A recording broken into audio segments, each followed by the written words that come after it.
So now we're moving to a Seahawks question. How well will Geno Smith do this upcoming season? Man just got paid. I know you guys are both pretty high on the Seahawks this year. Breech, I believe it's you that kind of likes them maybe to win the NFC West, right? Or was that Ryan Wilson? I think it was Wilson. I'm almost always high on the Seahawks. I thought they would win, 7 or 8 games last year. I was shocked they made the playoffs, but Pete Carroll always just, John Schneider, the front office, like they make good decisions and the team always plays well. And so, I just always think they're going to do well, except I don't think they're going to do so well this year. I just think that what we saw from Geno Smith, obviously he played well for a good chunk of the year, but it was at the beginning of the season. As we got toward the tail end of the season, he really started to regress. I mean, his play got worse.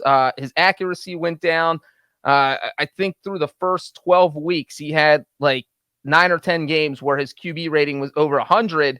And then over the final 5 weeks, he only had 1 game where it was over 100. And, we saw that they had a 3-game losing streak in there, I think in December. So it's not like defenses have figured out Geno, but I think defensive coordinators have kind of figured out what he does best and how to stop it. And he doesn't have a huge arsenal like you might see from another quarterback. So I think Geno will be good this year. Again, I don't think he's going to be great. So I think the Seahawks,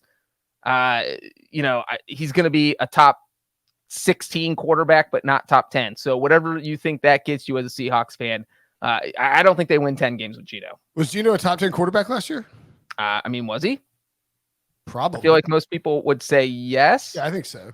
But you also have a situation where I don't think Aaron Rodgers or Matthew Stafford were top 10 quarterbacks last year, and they had been the year before.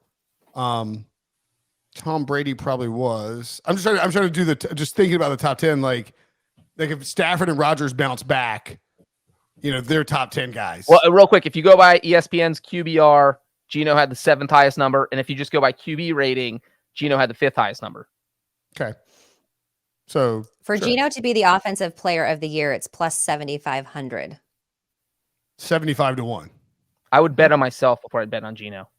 I would bet on Geno before I would bet on Geno before I bet on you, Breech, but it's not that much further. I think like the way to do this is to classify what do we consider to be a good season, what is a great season. Do we, and as Breech sort of pointed out, like 10 wins, like that's, if the Seahawks win 10 games, it means Geno probably had a really good season similar to this year, to last year. How about we make the question, do you think he will be better than last season, worse than last season, or about the same? I think he will be a little bit worse than last season. I would be surprised if he is as good as this past season when he led the league in completion percentage, top 10 in passing yards, top 10 in top 5 in passing touchdowns, and 5th overall in passer rating. So I think that you can have a really good season from Geno Smith.